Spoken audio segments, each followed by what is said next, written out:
Somewhere beneath the surface of every ocean, in the cold and lightless fathoms where no sunlight has ever reached, sailors believed there existed a place. Not a place found on any chart, not a place any navigator could plot with his instruments or his stars. A place arrived at only by sinking, slowly, quietly, and without return. They called it Davy Jones's Locker, and for centuries it was the most feared address in the known world. To understand what that name truly meant to the men who sailed the great oceans, the merchants and the privateers, the naval officers and the common deckhands, you have to understand the peculiar relationship those men had with the sea. They did not romanticize it, not the way we sometimes do from the safety of shore. They knew it intimately, and they feared it with an intimacy that only true knowledge can produce. The ocean was not their friend. It was their employer, their adversary, their executioner. And like all things that hold enormous power over us, they gave it a face. That face belonged to Davy Jones. He was imagined as a demonic figure, grotesque, ancient, patient, a sea devil who presided over the drowned and the damned from his great underwater chest, his locker, where the souls of all who perished at sea were kept, not in peace, not in rest, simply kept, stored away in the cold and the dark, beneath miles of pressing water, in the permanent custody of something that had never shown mercy and never intended to begin. It was, in the language of those who feared it most, the sailor's hell, and it was always waiting. The earliest written record of the name appears in 1751 in a novel by Tobias Smollett, The Adventures of Peregrine Pickle, in which the phrase is used so casually, so unremarkably, that it is clear the expression was already in common use long before anyone thought to write it down. Smollett's character uses the term as though speaking of somewhere as mundane as the market or the cellar. This is often how the most powerful myths work. They don't announce themselves. By the time anyone bothers to record them, they have already been whispering through the culture for generations. But where did the name itself come from? Here the trail grows wonderfully murky, as good legends always do. One theory holds that Davy Jones was a real man, a Welsh pub owner in the 16th century who allegedly kept a locker behind his bar, where he locked up drunken sailors before pressing them into service on waiting ships. Another account points to a certain pirate called David Jones who sailed the Indian Ocean in the early 1600s, notorious for his cruelty and the mysterious ways in which his enemies tended to disappear. Neither origin has ever been fully confirmed, and perhaps that is appropriate. Davy Jones was always more archetype than biography. He was the personification of the sea's indifference, the way it takes without explanation, without apology, without ceremony. A man falls overboard in the night, and the ocean closes over him as though he was never there. That is Davy Jones, that silent, total erasure. What makes the legend particularly enduring is the way it was not merely spoken about in the abstract. It was lived. Sailors kept Davy Jones as a constant presence in their daily language. To say a man had gone to Davy Jones's locker was not theatrical. It was precise. It was a matter-of-fact acknowledgement that the sea had taken him, and that he was now somewhere that could not be visited, mourned at, or reclaimed from. There were no graves for the drowned. There were no markers. The locker was the marker, a mythological address that gave grief somewhere to go. And the stories, the personal stories, accumulated like barnacles on a hull. A captain of a British merchant vessel, writing home from the Caribbean in the 1780s, described how 3 of his men refused to go below decks on a particular night because they had, each of them independently, heard a voice beneath the ship, not human, not animal, something older and lower, resonating through the hull as though the sea itself was speaking. They believed it was Davy Jones, running his fingers along the wood, measuring the vessel, taking its name. There are accounts from the wreck of the Royal George in 1782 which sank off Portsmouth with over 800 souls aboard, of survivors describing a dark figure seen at the waterline in the moments after the ship went down. Not swimming, not struggling, simply watching, present. These stories cannot be verified, but that is rather the point. They were believed, and in the believing of them, Davy Jones became something almost theological, a being who marked the moment when the physical world released its hold on a man and the other world, the underwater world, took him in. What we will explore together over the course of this documentary is not simply the mythology of a sea monster or a ghost story told to frighten young deckhands. It is something considerably richer than that. Davy Jones's Locker is a window into how human beings have always processed their deepest fears. The fear of the unknown depths, the fear of a death with no witness, the fear of a world that continues completely indifferent to whether we are in it or not. The sea has always been that world, and Davy Jones has always been its keeper. He waits, as he has always waited, in the place where the light gives out and the pressure becomes absolute, patient in the way that only immortal things can be patient, tending his locker, adding to his collection, listening to the hulls of ships pass far above him like the footsteps of the living crossing over a grave. We are going down to meet him now, slowly, calmly, without rush. Take a breath. The descent begins. Every legend begins somewhere. Even the oldest ones, the ones that feel as though they have always existed, as though they grew up from the seafloor like coral and simply waited to be discovered. Even those began with a single moment, a single name, spoken in a particular place by a particular mouth, for reasons that were immediate and human, and probably quite ordinary. The trouble with Davy Jones is that nobody can agree on where that moment was, and the longer you look, the more suspects appear. This is not unusual for maritime folklore. The sea has always been a place where stories travel fast and arrive changed. A tale told in a Portsmouth tavern in January might surface in Lisbon by March, wearing different clothes, carrying a different name. The ocean connected the world's ports before roads connected its cities, and with that connectivity came an extraordinary cross-pollination of superstition, rumor, and myth. By the time anyone thought to ask where Davy Jones actually came from, the name had already sailed around the world several times and accumulated enough variations that no single origin could be cleanly confirmed.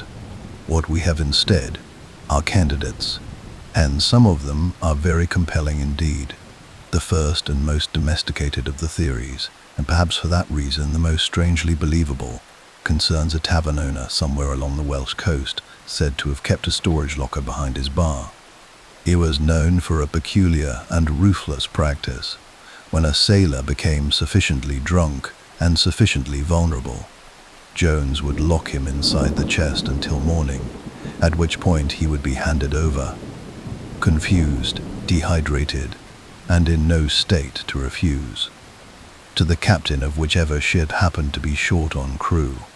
The locker was, in this telling, the first stop on a journey the sailor had not consented to take. Whether this Jones was named David, or whether Davy was simply a Welsh diminutive that came to stand for a type rather than an individual, no record confirms. But the metaphor of being locked away by an unknown hand and delivered to the sea is precise enough to have stuck. The second candidate is more dramatic and more elusive.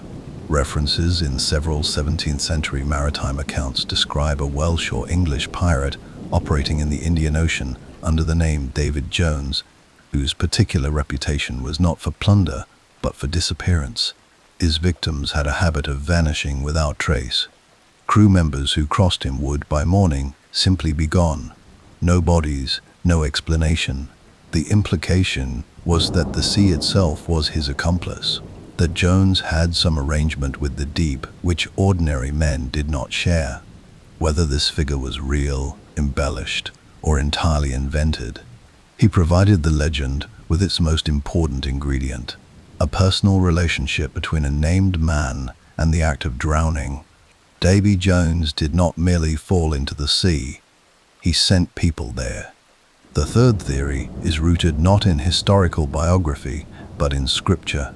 Some scholars have traced the Jones of the legend not to any individual but to the biblical prophet Jonah, whose story of being swallowed by a great creature of the deep and kept within its belly was among the most vivid ocean-related passages in all of Scripture. Sailors knew their Bible. Many of them knew it better than they knew any other book. Jonah's story, of a man taken involuntarily into the darkness of the deep and held there, alive, in an enclosed space, maps almost perfectly onto what the locker would later come to represent. The shift from Jonah to Jones is a small phonetic step, one that a single generation of oral transmission could easily have accomplished. The fourth theory is among the least discussed, but most intriguing. Rooted not in European folklore at all, but in West African and Caribbean spiritual tradition. In Jamaican folklore, a duppy is a malevolent spirit of the dead, a ghost with agency and appetite, capable of doing physical harm to the living. Sailors who worked Caribbean routes spent considerable time in ports where this tradition was vivid and immediate. Some etymologists have suggested that Davy may be a corruption of duppy, and that the creature who presided over the drowned was, at least in part, shaped by African and diasporic spiritual beliefs that entered maritime culture through the slave trade and colonial shipping routes. If this is true, and it remains a theory, not a certainty, then Davy Jones is not purely a European invention at all. He is a composite, assembled from the fears of multiple cultures, from multiple coasts, speaking multiple languages about the same dark water. What is remarkable about these four candidates is not that any one of them is obviously correct, but that all of them, in different ways, arrive at the same essential image: a keeper, an enclosure, something or someone with authority over those who go into the water and do not come back. The Welsh publican locks men in a chest. The pirate delivers his victims to the deep. Jonah is held inside a living vessel in the darkness. The duppy is a spirit of the dead with unfinished business. Each of these figures is a gatekeeper, a presence standing between the world of the living and the world beneath the water, deciding who passes and on what terms. This convergence is not accidental. It reflects something universal in how humans have always imagined death by drowning, not as an ending, but as a delivery. You do not simply cease when you drown. You are taken somewhere. You are received. The ocean is not a void. It is a destination. And whoever runs that destination has a name. The sailors of the 17th and 18th centuries, crossing thousands of miles of open water in wooden ships, with no radar, no radio, no rescue service, and no reliable weather forecasting, needed that name. It gave shape to the shapeless. It gave them something to bargain with, to placate, to fear specifically rather than generally. A general fear is unbearable. A specific one can, at least, be spoken of. There is one more detail worth pausing on, because it speaks to the particular genius of how this legend assembled itself. Davy Jones was never entirely monstrous. He was not a creature in the way that the kraken was a creature, or the sea serpent, or the great leviathans that early mapmakers drew in the blank spaces of their charts. He was, at his core, a man, or something that had once been a man, or something that wore a man's name and a man's face while doing something deeply inhuman. This ambiguity was essential. The kraken you could simply hope to avoid. Davy Jones you had to reckon with, because he operated in the same social register as the men who feared him. He kept a chest. He had a name. He received the drowned, which meant, by extension, that he knew them. It is this quality, the intimacy of him, the almost bureaucratic tidiness of his domain, that made Davy Jones genuinely frightening in a way that a sea monster could never quite achieve. A monster kills you, Davy Jones keeps you. And the difference between those two things, For a sailor in the middle of the Atlantic, in the dark, in a rising sea, was not academic. It was the difference between an end and an eternity. By the mid-18th century, the name had fully detached from any single origin and become something else entirely, common property. It appeared in novels, in naval dispatches, in the personal diaries of officers, in the songs sung below decks on long voyages. Tobias Smollett used it in 1751, as though everyone already knew it because they did. Washington Irving referenced it in the early 19th century with the same casual familiarity. Herman Melville placed it in the water around the Pequod, without ever quite naming it directly, the way you don't name the thing you're trying not to summon. The name had become, in the truest sense, a myth, which is to say, it had become larger than any individual account of it, and more resistant to the kind of simple debunking that ruins lesser legends. You could disprove the Welsh publican. You could cast doubt on the Indian Ocean pirate. You could question the Jonah etymology and debate the Duppy hypothesis. None of it would matter, because Davy Jones had long since stopped being a person. He was a function. He was the thing that happened to sailors who did not come home, given a face and a name so that the people who loved them had somewhere to direct their grief. He was the address on the letter that the ocean never returned. The most likely truth is that no single origin exists.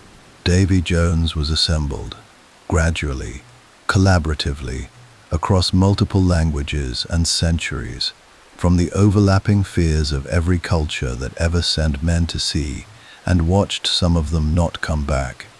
He belongs to all of them, and to none of them. That is what makes him immortal. There is a question that the legend always invites but rarely answers directly, and it is the most natural question in the world. Once you accept the premise, what does it actually look like down there? If Davy Jones keeps a locker, if he presides over a domain, if the drowned are delivered somewhere rather than simply extinguished, then what is that somewhere? What are its dimensions? What is its quality of light, its temperature, its atmosphere? What does it feel like to arrive? Sailors are practical men. They do not, as a rule, deal in abstractions. When they imagined the afterlife, they imagined it with the same specificity they brought to charts and rigging and the measurement of wind. And so the locker, over centuries of collective imagining, accumulated a geography. It was not vague. It was not simply the deep. It had a character, a texture, a particular kind of terrible beauty that distinguished it from the merely dark and cold.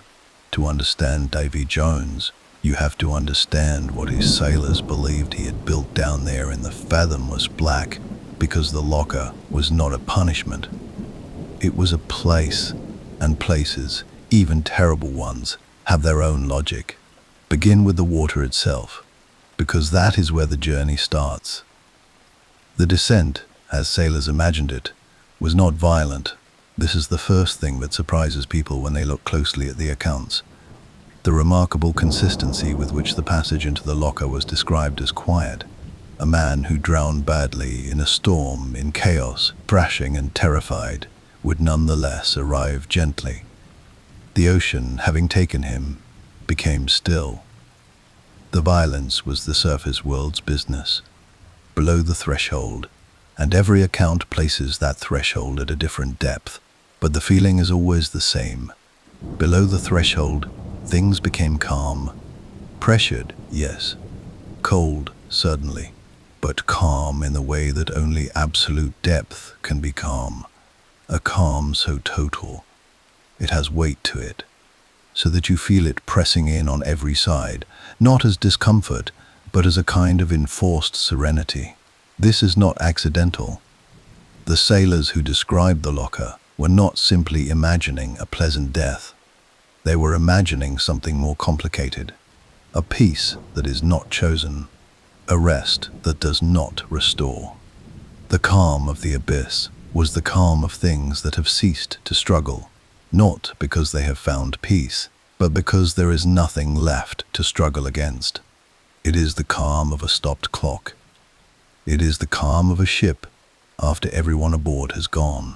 The locker itself, the physical container, the chest, the thing that gave the legend its most enduring image, was described in ways that shifted depending on who was doing the describing. But certain elements recurred with enough frequency to suggest a shared visual inheritance. It was large, almost always impossibly large, not a single chest, but something closer to a vault, a cathedral space of barnacled wood and rusted iron fittings, sitting on the ocean floor in permanent absolute darkness. Some accounts placed it in the North Atlantic, those cold, grey latitudes where so many ships had gone down, where the water turned the color of old iron and the fog came in like a closing hand. The Indian Ocean appeared in others, particularly among sailors who had worked the eastern trade routes. The Caribbean, with its peculiar combination of beauty and sudden catastrophic weather, produced its own variant accounts. But the locker was never fixed to a coordinate. It could not be. Its nature demanded that location be irrelevant to it, that it exist in a dimension that sat underneath geography rather than within it. You could not sail to it. You could only fall into it. The distinction mattered enormously to the men who thought about such things, which was most sailors. At some point during a long night watch, with nothing but the sound of the water beneath them, inside. And here the accounts became more varied, more personal, more revealing of the individual imaginations that contributed to the composite picture.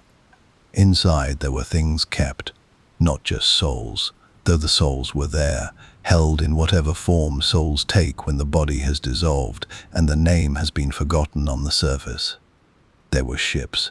Every account that described the interior of the locker mentioned ships, or the remains of ships, great hulks of timber in varying stages of decay, some of them still recognizable in their original form, their masts still stepped and their rigging still running, but all of it coated in the thick growth of the deep, draped in seagrass and colonized by creatures that had never seen light.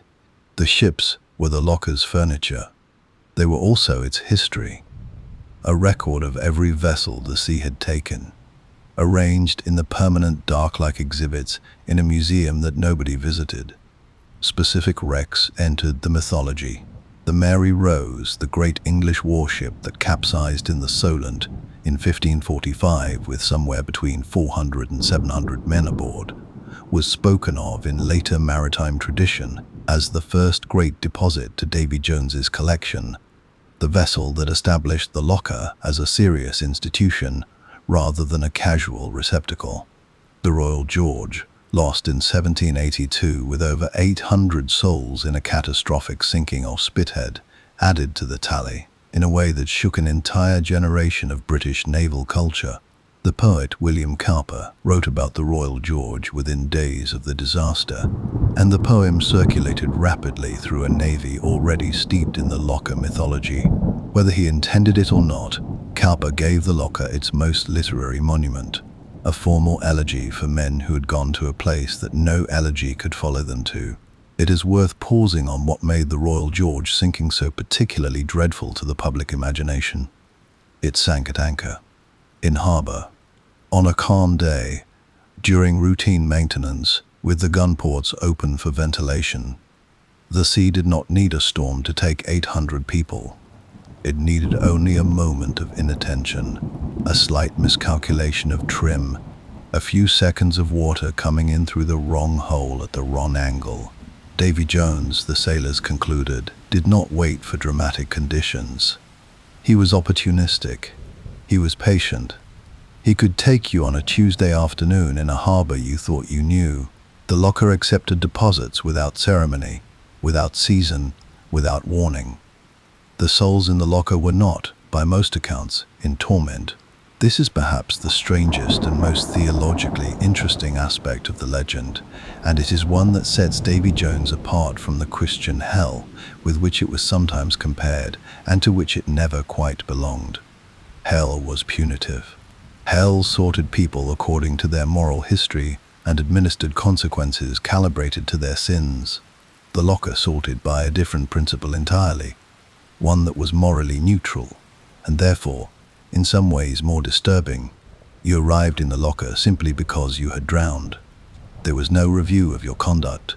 There was no accounting for whether you had been a good man or a cruel one, a brave captain or a cowardly deserter. The sea did not make those distinctions, and so neither did its keeper. This universalism was not a comfort. It was an indictment of the ocean's fundamental indifference to human virtue, a quality that every sailor understood in his gut, even if he could not have articulated it in a sermon. The good and the wicked went to the same place. The man who had spent 40 years sailing honestly, navigating carefully, treating his crew with fairness, ended up in the same dark chest as the press-ganged drunk who had spent his only voyage in the bilges weeping for his mother. Davy Jones received both without preference. There was one exception to this neutrality, and it appears often enough across different accounts to warrant serious attention: the souls of certain sailors. Those who had shown particular excellence or particular courage, or who had died in the specific context of saving others, were sometimes described as being released from the locker after a period of service, not to heaven necessarily, and not to any named afterlife, simply released back into the water to circulate, to become part of the ocean rather than a captive of it. These were the sailors who, in subsequent maritime folklore, became the lights seen on the water before storms, the bioluminescent glows, the Saint Elmo's fire that played along rigging and yardarms in charged weather. Not a threat, not a warning precisely, more like a presence. Former inmates of the locker, promoted or pardoned to a freer kind of existence, still down there in the deep but no longer confined, down at the very base of the locker, beneath the ships, beneath the accumulated centuries of wreckage and soul, beneath the quiet and the pressure and the cold. Sailors placed the chest itself, not a metaphor, an actual chest, built of wood that predated wood, fastened with iron that predated iron, sitting on the ocean floor with the weight of every ocean above it. This was the image that haunted men on the middle watch, the 2 to 4 in the morning hours when the rest of the ship was asleep, and there was nothing between the sailor standing his watch and the void directly beneath his feet, but a few inches of oak planking and an unknowable depth of black water. The chest was closed. It was always closed. Whatever was in it, whatever Jones kept at the very bottom of his domain, beneath even the souls in the ships, was never described, because the men who invented the legend were wise enough to know that the most frightening thing in any story is the thing you never open. The locker's inner mystery was its innermost mystery, a chest within a locker, a dark within the dark, a secret kept by the keeper of secrets in the deepest place in the world. Nobody knew what was in it. Nobody wanted to find out. And the ocean, for its part, was not telling. This was the geography that generations of sailors carried with them when they went to sea, not as literal belief necessarily, but as imaginative furniture, a story that made the incomprehensible workable. The deep was not nothing. The deep was somewhere. It had an address, a landlord, a set of rooms, and a waiting list that everyone who sailed was, in one sense, already on. The list grew slowly or quickly depending on the weather, the ship, the quality of the captain's decisions, but the list was always growing. And Davy Jones, patient as stone and cold as the water he lived in, was always at the bottom of it, keeping count, keeping faith with the sea's oldest and most unarguable contract, that what it took, it kept. There is a particular kind of story that exists in the space between history and myth, a story that is too specific to dismiss, too strange to accept without reservation, told by people who had nothing obvious to gain from telling it, and who, in several cases, went to considerable lengths to avoid telling it at all.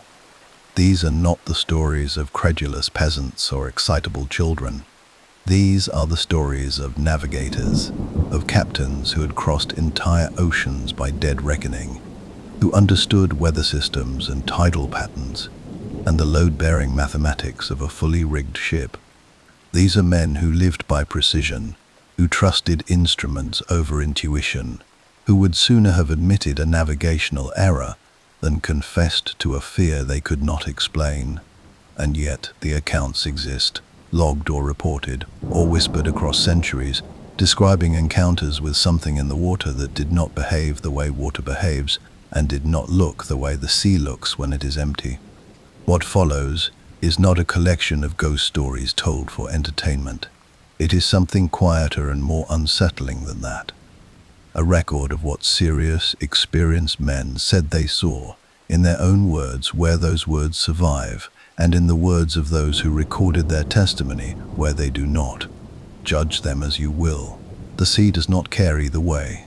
The earliest documented account that bears examination with any seriousness comes from 1647, in a letter written by a Dutch merchant captain named Hendrik van Loon, a name that appears in several Amsterdam shipping records of the period, confirming that he was, at least, a real person who really sailed. The letter was written to his employer upon returning from a voyage to the East Indies, and for the most part, it is a dry, businesslike document: cargo manifests, port conditions, the loss of a junior officer to fever somewhere off the coast of Mozambique. It is only in the final paragraphs, almost as an afterthought, that Van Loon describes what happened on the return crossing. They were 5 days out from the Cape of Good Hope, in the southern Atlantic, running before a moderate wind in clear conditions. The sea was calm enough to show reflections, not glassy, but settled.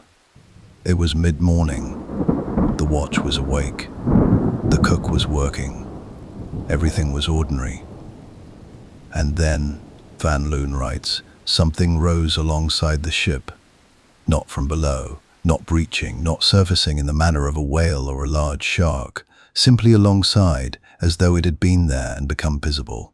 He describes it as a shape rather than a creature, dark, vertical, roughly the height of a man or somewhat taller, standing in the water the way a man stands on solid ground.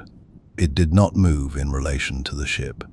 As the ship moved forward, the shape kept pace, not swimming, not propelling itself, simply keeping pace as though the water were as solid beneath it as the deck beneath Van Loon's feet. He watched it for, he estimates, 2 minutes. His first officer saw it. 2 deckhands saw it. None of them spoke. Then the shape was gone, not submerged, not receding, simply no longer present, in the way that a thought is no longer present when something else arrives to replace it. Van Loon ends the account without interpretation. He does not name what he saw. He does not invoke Davy Jones, does not reach for any of the available mythological frameworks. He simply writes that it happened, and that he thought his employer should know, and that he intends to make the same route again in the spring, because the winds are reliable and the cargo contracts are good. The bravery implicit in that last sentence is, in its quiet way, extraordinary. Move forward a century and the accounts multiply, because the 18th century was, among other things, the great age of naval record-keeping. The British Royal Navy in particular maintained logs of a thoroughness that borders on the compulsive, not just weather and position and ship's business, but the behavior of the crew, the content of disciplinary hearings, and occasionally, when the officer in question was honest enough and secure enough in his reputation to risk the entry, the things that were seen and could not be explained. Captain James Skinner of HMS Medusa recorded in his ship's log for the 14th of March 1762 that his lookout reported a figure standing on the surface of the water, approximately 200 yards off the port bow, in mid-Atlantic, at a depth of ocean that no human being could have stood in or on. Skinner went up to look. He confirmed the sighting. The figure, he wrote, appeared to be dressed in the manner of a sailor, dark clothing, indefinite in detail at the distance, and was facing the ship. It did not move toward the vessel. It did not move away. After some minutes, the watch officer ordered the helmsman to bear away slightly, putting distance between the ship and the figure. and no one aboard objected or questioned this decision, which itself tells you something about the collective state of feeling on the deck at that moment. The entry ends there. The following day's log is entirely routine. Wind direction, latitude, the mending of a fore topsail. What makes the Skinner account worth attention is not the sighting itself, but the detail that follows it in subsequent logs. The fact that two men who had been on deck at the time of the sighting later requested, independently and without conferring as far as can be determined, to be reassigned to interior ship's duties for the remainder of the voyage. Skinner granted both requests without comment. He was, by all contemporary accounts, a practical and unsentimental officer. He did not grant requests without good reason. Whatever those two men had felt while looking at the figure in the water, it was not something they wished to repeat from the exposed elevation of the main deck. There are civilian accounts too, and in some ways these are more affecting than the naval ones. Because civilian sailors, unlike naval officers, had no institutional framework for processing what they had seen, no log to confine it to, and close and put back on the shelf. They had only themselves and whatever community of fellow sailors they could confide in. A Liverpool merchant seaman named Thomas Burroughs gave an account in 1798 to a writer named John Murray, who was collecting maritime superstitions for a never-completed volume of folklore. Burroughs was, by Murray's description, a compact, weathered man in his mid-50s who seemed uncomfortable speaking about the subject and twice attempted to redirect the conversation towards safer waters before being gently pressed to continue. What Burroughs described had happened to him 30 years earlier, when he was a young man on his first deep-water crossing, a voyage to the West Indies on a sugar transport. They were 2 weeks out of port, mid-Atlantic, in a dead calm, the kind of calm that is its own problem for a sailing vessel. No wind, no progress, the sails hanging slack and the ship sitting motionless on a sea that reflected the sky so perfectly that the horizon disappeared, and you felt suspended between two identical infinities. It was in this dead calm, in the early hours of morning, that Burroughs went to the stern rail and looked down at the water, which, in the moonlight and the perfect stillness, was clear to a depth that calm water in full moonlight can be clear, and he saw something looking back up at him. He would not describe the face in any detail. Even 30 years later, he told Murray only that it was a face, that it was below the surface rather than at it, that it was unambiguously a face and not a fish or a shadow or a trick of refraction, and that it appeared to be looking at him with what he could only call recognition, as though it had known he would be standing there, at that rail, at that moment, and had arranged itself accordingly. He stood there for what he believed was a long time, though he could not be certain. Then he went below, climbed into his hammock fully dressed, and did not speak of it to anyone for the remainder of the voyage.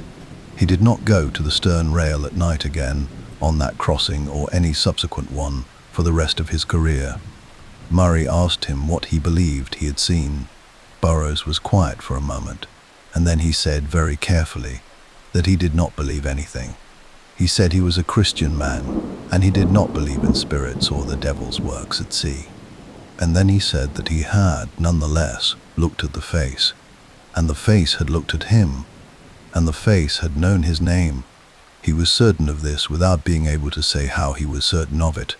The face had known his name, and the knowing of it had not felt like malice. It had felt like bookkeeping. That word, bookkeeping, is one that recurs, in various forms, across a surprising number of these accounts. Not threat, not predation, not the hungry violence of a sea monster. Something more administrative. Something that was, in its own disturbing way, almost professional. Davy Jones, as witnessed, was not the raging demon of popular imagination. He was something more like an auditor, a being whose interest in the living was not appetite but inventory. He was checking the manifest. He was seeing who was aboard and noting it down. This quality comes through most clearly in a cluster of accounts from the early 19th century, in the decade following the Napoleonic Wars. when the seas were suddenly full of demobilized sailors, men who had spent years in active naval service, had survived battles and storms and diseases that had killed their friends, and were now adrift in a peace that had no obvious use for them. Several of these men gave accounts, in taverns and lodging houses and the margins of letters to former shipmates, of dreams that were, by their testimony, different from ordinary dreams in ways they struggled to articulate, more fixed, more specific, more possessed of the particular quality of reality that waking life has, and ordinary dreaming does not. In these dreams, they went down, not falling, not sinking against their will, simply descending with the calm inevitability of something that has been gently released. And at the bottom, they found a place that was dark and cold but not disordered. The opposite of disordered. Everything in it was arranged. The ships were in rows. The rigging was coiled. There was something approaching tidiness to it. The tidiness of a place that has been curated over a very long time by someone with very clear ideas about how things should be organized.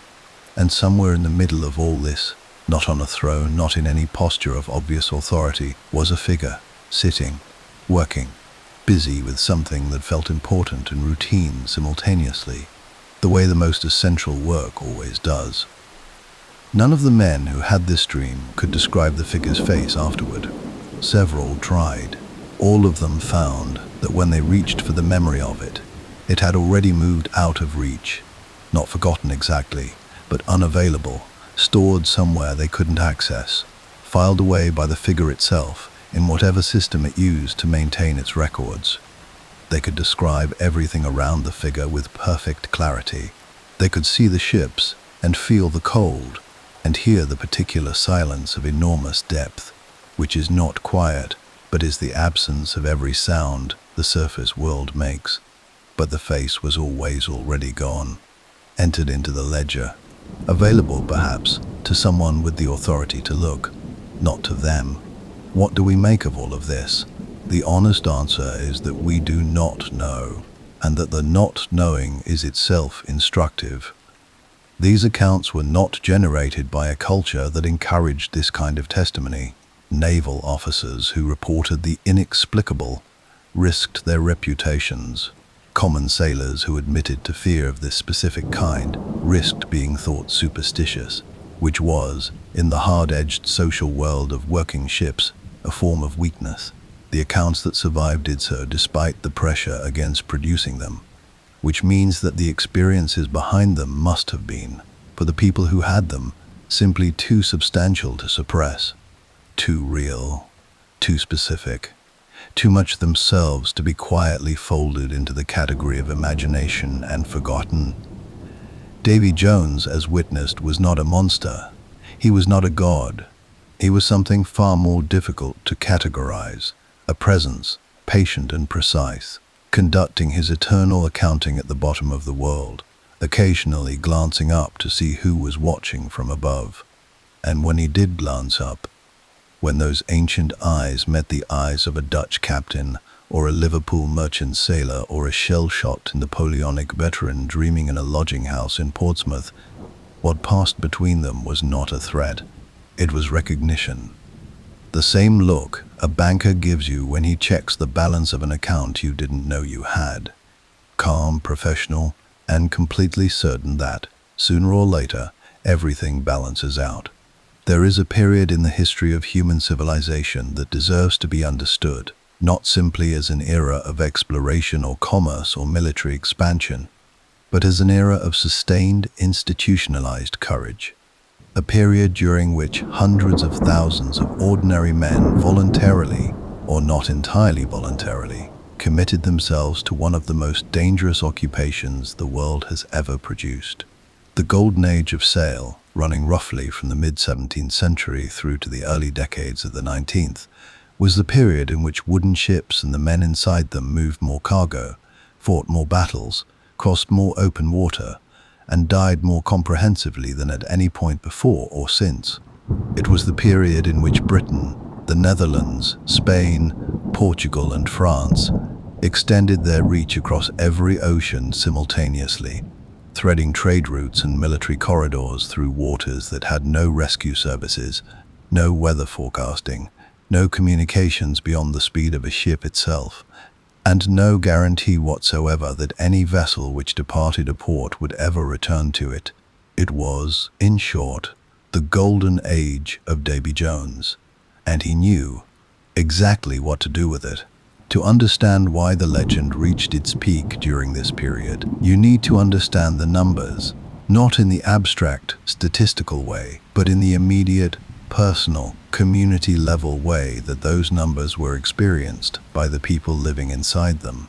In the 18th century, the mortality rate for sailors on long-distance voyages was, in certain periods and on certain routes, comparable to that of soldiers in active combat. Disease accounted for far more deaths than storms or battles. Scurvy alone killed tens of thousands of Royal Navy sailors between 1700 and 1800. But the sea took its share through violence too, through the sudden catastrophic failures of wood and rope and human judgment that sent ships to the bottom without warning and without survivors. Portsmouth, Plymouth, Bristol, Amsterdam, Lisbon, Cadiz. These were cities built around departure. Their economies depended on it. Their cultures were organized around the rhythm of ships going out and ships coming back. And the knowledge, always present and never fully acknowledged, that not all of them would. The women who stayed behind developed their own relationship with the sea's cruelty, their own sets of rituals and prayers and watching behaviors, their own ways of reading the weather from the color of the evening sky and the behavior of the birds along the shore. They understood Davy Jones, too, in their own way. He was the reason the door didn't open. He was the explanation, when no other explanation was available, for why a man who had left in good health and good spirits on a fair morning simply never came back. The legend was not passive during this period. It grew, actively and purposefully, feeding on the conditions that surrounded it. Every major maritime disaster contributed new details, new texture, new testimony to the accumulating picture of the locker and its keeper. The sinking of the Wager in 1741, a British naval vessel that went down off the coast of Patagonia in circumstances of extraordinary violence and subsequent human savagery among the survivors, added to the legend's geography. Those cold southern waters, at the edge of the known world, were exactly the kind of place where Davy Jones might be imagined to keep his nearest outpost. The survivors of the Wager, who endured months of starvation, murder, mutiny, and legal consequence before any of them reached safety, described the southern seas in terms that required no mythological embellishment. The ocean down there was already its own kind of locker, cold, indifferent, implacable, and very far from home. The loss of the Glorioso in 1747, the wreck of the Lutine in 1799, the devastation of entire fleets in Caribbean hurricanes that could arrive with less than a day's warning and reduce a squadron of fully armed warships to floating timber in under an hour.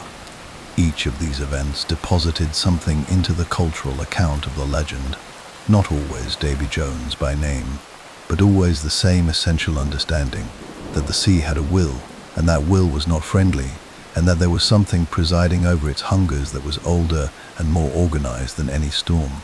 It was during the Golden Age that the legend acquired its most important cultural transmission mechanism, the song. Maritime music, the sea shanty in all its forms, the forebitter sung in the dog watch, the ballad passed from ship to ship in port, was the primary means by which sailors shared not just entertainment but cosmology. The songs told you what the world was and how it worked and what happened when things went wrong. And Davy Jones appeared in them with a frequency and a variety that no other maritime supernatural figure could match. He appeared as a warning in storm songs, a punchline in comic ballads, a solemn presence in dirges for the lost, and occasionally as a character with lines of his own, speaking from below the water with the patience of something that has already won and is simply waiting for the paperwork to catch up. These songs did something that written accounts could not do. They put the legend in the body. A man singing about Davy Jones on a dark night at sea was not reading about him. He was producing him, with his own voice and his own breath, in the exact environment where the legend lived. The resonance was not metaphorical. It was acoustic. The sound went into the hull, and the hull was on the water, and the water was where Jones lived, and the whole arrangement vibrated together in a way that made the legend feel less like a story and more like a fact of the physical world, as present and as real as the wind in the rigging or the spray across the bow. This is worth dwelling on, because it explains something that pure textual analysis of the Davy Jones legend tends to miss. The legend was not primarily literary. It was not something you encountered in a book, reflected on, and filed away in the category of interesting cultural history. It was something you inhabited. You sang it, you whispered it, you argued about the exact details of it in low voices in the mess, while the water ran along the ship's side a few inches from your ear. It grew in the telling and the singing and the inhabiting. It was kept alive not by scholars, but by the men who needed it, in the conditions that made it necessary. In the dark and the cold and the permanent proximity to an ocean that could take them at any moment and had already taken people they knew. The Royal Navy, which was during this period the largest and most powerful maritime institution in the world, had a complicated relationship with Davy Jones, officially. And the Navy was nothing if not an institution of fierce official positions. Superstition was discouraged. Officers were expected to maintain rational authority over their crews, and rational authority did not extend to acknowledging the existence of a demonic figure who collected drowned sailors in a chest on the ocean floor. There are records of captains fining or flogging men for what they termed excessive superstitious behavior, refusing a duty watch on grounds of a premonition, declining to sail on certain dates, performing protective rituals over the ship's keel, that the articles of naval discipline could not quite categorize but could certainly punish. And yet the Navy itself produced some of the most vivid and specific accounts of Davy Jones' encounters that survive from the period. The logs do not lie, or when they do not lie in this direction, because no naval officer who valued his career would voluntarily introduce the supernatural into an official document. The accounts that appear in the logs were entered because something happened that needed to be recorded, and there was no adequate secular vocabulary for it, and the officer in question decided that accuracy mattered more than reputation. These were not superstitious men making things up. These were disciplined professionals writing down what they saw, because their training told them that what happens on a watch must be recorded, and their integrity would not allow them to substitute a comfortable fiction for an uncomfortable fact. It is this tension between the Navy's institutional rationalism and the irreducible strangeness of what its officers occasionally encountered at sea that gives the Golden Age accounts their particular quality of authenticity. The men who wrote them were fighting against their own training in producing them. That fight is visible in the prose, in the careful qualifications, the reluctant concessions, the way a sentence will begin with a perfectly standard nautical observation and then pivot, almost against the writer's will, into something that has no place in the manual. The legend during this period also acquired what might be called a social function, a role in the management of collective fear that went beyond individual psychology. On a ship at sea for months at a time, with no escape from the company of the same faces, the same cramped spaces, the same unchanging horizon, the emotional weather of the crew became as significant as the meteorological weather outside. Captains and first officers, the good ones, the ones who understood that a ship ran on human morale as much as on wind and provision, knew that fear needed to be given shape and direction, or it would become formless and therefore unmanageable. An unmanageable fear is one that spreads, that mutates, that that feeds on rumor and close quarters, until it becomes something very close to collective madness. Davy Jones managed the fear, not by removing it, nothing could remove it, and nothing was expected to, but by giving it an address. When the storm came, and the ship heeled over 45 degrees, and the water came over the weather rail in solid green sheets, and men were screaming into the wind without being able to hear their own voices, the ones who survived were often the ones who had a framework for what was happening. Not a comfortable framework, not a reassuring one, but a framework nonetheless. Davy Jones was there. He was watching. He might take you or he might not, based on principles that were unclear, but that felt, at least, like principles, which was better than feeling like nothing at all. Random death is the most terrifying kind.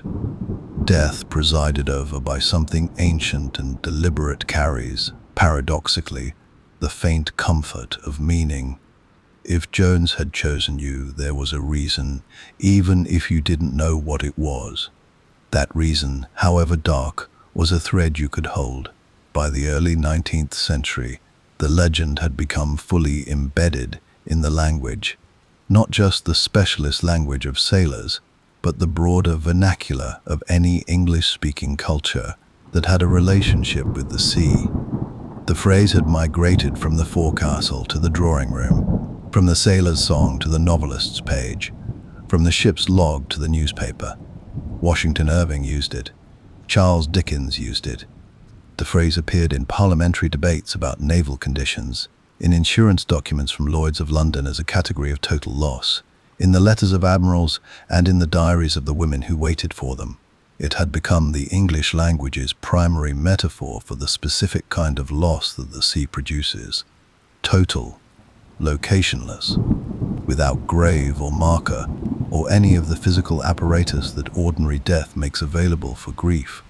To go to Davy Jones's locker was not to die in the way that other deaths happened.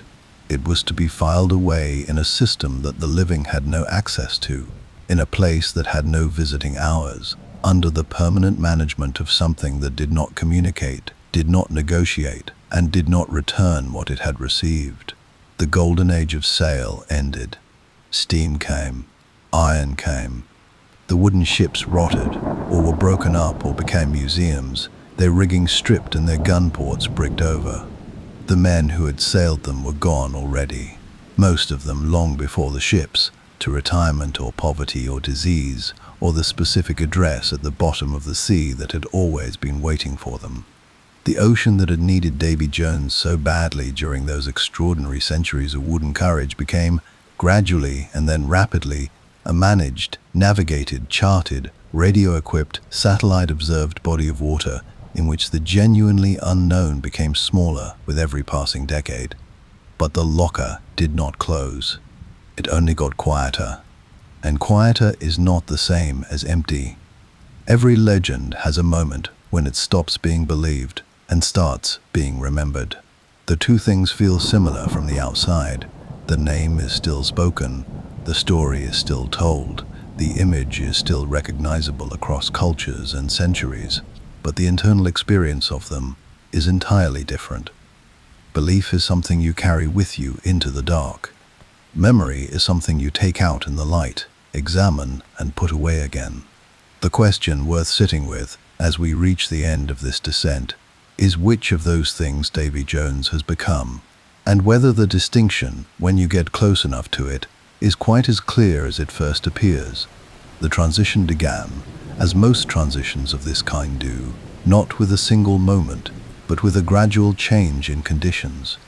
Steam power arrived in the early 19th century and began, slowly at first and then with gathering speed, to alter the fundamental experience of being at sea. The change was not merely technological, it was psychological, and it was profound. A sailing ship was at the mercy of the wind in a way that made every voyage a negotiation, with the weather, with the currents, with the thousand unpredictable variables of a living ocean. You could not ignore the sea on a sailing ship. You could not turn away from it or put it out of your mind. It was always there, always present, always the primary fact of your existence, for however many months you were on it. The ocean was not the background. The ocean was the world. A steam-powered vessel changed that relationship in a single, essential way. It made the ocean partially irrelevant. You no longer needed its cooperation. You moved through it rather than with it, on your own schedule rather than its. And the particular quality of terrified attentiveness that had sustained Davy Jones for 2 centuries began to soften at the edges. The sea was still dangerous, dangerously, catastrophically so, as the Titanic would demonstrate in 1912 with a thoroughness that temporarily restored something of the old dread. But it was dangerous in a different way. It was dangerous the way a road is dangerous, the way any industrial environment is dangerous, as a risk to be managed rather than a will to be reckoned with. And risk management does not require a mythology. It requires engineers. And yet Davy Jones did not disappear. This is the genuinely interesting part of his story. The part that tells you something real about the relationship between human beings and the sea that no amount of engineering has been able to fully resolve. He retreated from the forecastle and the ship's log, certainly. He retreated from the nighttime watch and the storm song, and the genuine, trembling belief of men who had looked down at the water beneath them, and felt, with complete conviction, that something down there was looking back. That particular form of him receded with the world that had produced it. But he survived in language, and language is its own form of preservation, a kind of amber that holds things intact long after the conditions that created them have changed beyond recognition. The phrase persisted in English with a tenacity that purely fictional inventions rarely manage. Fictional characters become dated. Mythological figures, when they have embedded themselves deeply enough in the way a language thinks about certain kinds of experience, become something closer to permanent. Davy Jones's Locker was the English language's answer to a very specific and very human need, a name for the place where the irretrievably lost things go. Not just sailors. Everything. Everything that goes into the water and does not come back. Everything that is swallowed by something larger than itself and kept in the dark. It is in this expanded metaphorical life that the legend found its modern home. By the 20th century, the phrase had detached entirely from its maritime origins in popular usage and become a general-purpose idiom for loss of the final, unrecoverable kind. Politicians used it. Sportspeople used it. Children used it without knowing what a locker was in the original sense. The ocean's specificity had dissolved, leaving only the essential image, a place at the bottom of something, managed by something patient and cold, where things that have gone beyond reach are permanently kept. The 20th century also did something else to Davy Jones, something more ambivalent and more complicated than simple preservation. It made him entertaining. The process began, innocuously enough, with the way maritime folklore was incorporated into adventure literature throughout the 19th century. Stevenson, Conrad, Marryat, all of whom understood the sea well enough to use its mythology with intelligence and restraint. But as the century turned and the genuine terror of the open ocean became, for most people in the industrialized world, purely theoretical, the legend began its slow migration from the serious to the playful. By the mid-20th century, Davy Jones had appeared in comic strips, in animated cartoons, in radio serials aimed at children. The domestication was gentle, gradual, and in its own way inevitable. This is what happens to the fears of previous generations when those generations are gone, and the conditions that produced the fears no longer exist in their original form. The domestication reached its commercial apex in the early 21st century, with a version of Davy Jones so visually elaborate, so theatrically monstrous, and so thoroughly fictional in character, that it simultaneously reintroduced the name to a global audience and completed its transformation into pure entertainment. A brilliant piece of popular mythology. But emphatically not the Jones of the ship's log, or the tavern confession, or Thomas Burroughs standing at the stern rail in the moonlight with the certain knowledge that something below the surface knew his name. That was the legend at play, which is a legitimate thing for legends to be, but a different thing from the legend at work. And yet there are places where the old seriousness survives, and they are not the places you might expect. Marine biology has, in the past century, discovered things in the deep ocean that make the sailors' imaginations seem, in retrospect, almost conservative. The Hadal Zone, the deepest trenches, the Mariana and the Tonga and the Philippine, contains environments so extreme, so alien to surface conditions, that the creatures adapted to them seem like dispatches from a world that operates on entirely different principles. There are fish in the deep ocean that produce their own light in the absolute darkness, hanging their bioluminescent lures in the black like lanterns in a cave. There are creatures that have never seen the sun and never will, that spend their entire existence in conditions of pressure and cold that would destroy the human body in seconds, moving through the dark with an ease and a purposefulness that suggests, as all very alien things eventually suggest, that the universe is considerably stranger than we had thought, and that we have not yet, despite all our instruments and our satellites and our remotely operated vehicles, seen anything close to the bottom of what is possible.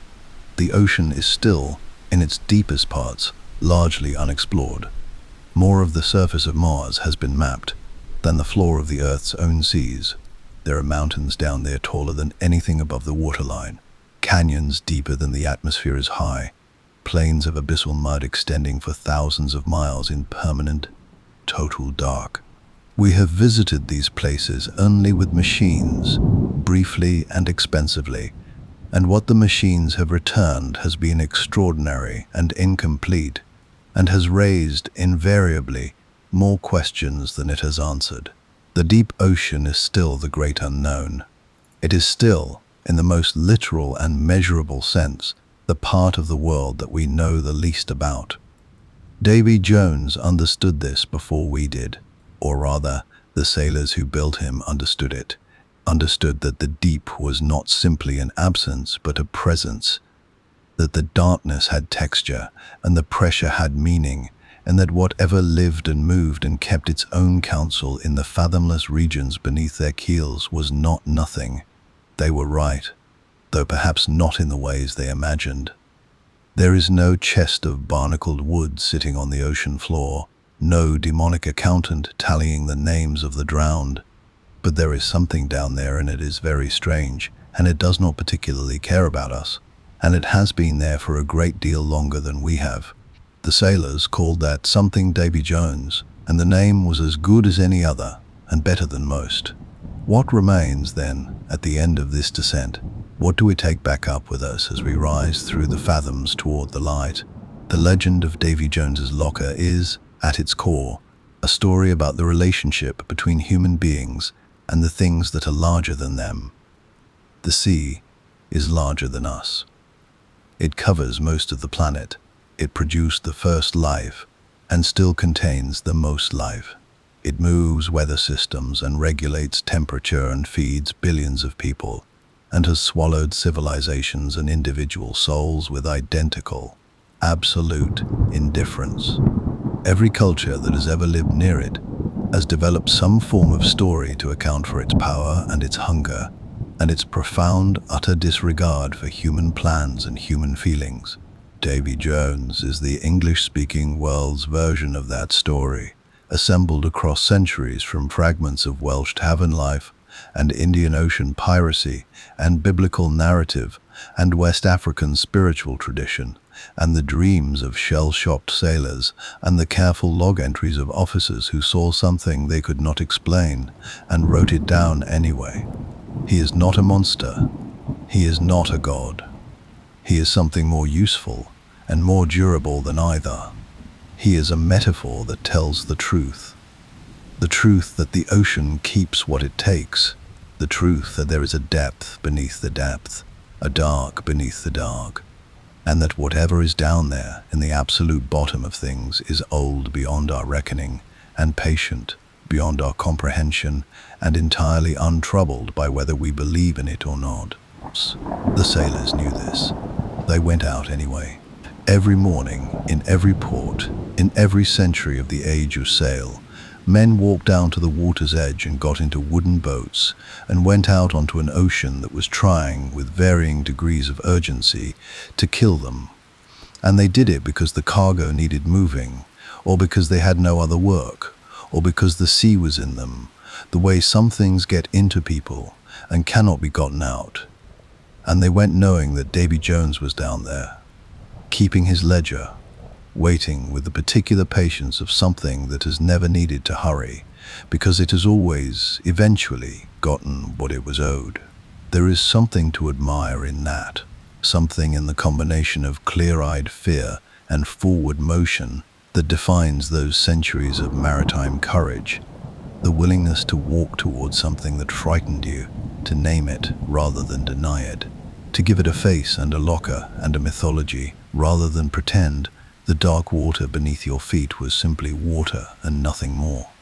They knew better, and they went anyway. The sea is still there. The deep is still dark. The legend is still, somewhere beneath the layers of entertainment and idiom and cultural distance, still breathing, still keeping its own slow time in the place where the light gives out and the pressure becomes absolute. And the old patient thing at the bottom of the world tends its collection and waits, and is not in any particular hurry, because it never has been, and it never will be. Rest now, the surface is just above you, and you are, for the moment, still here.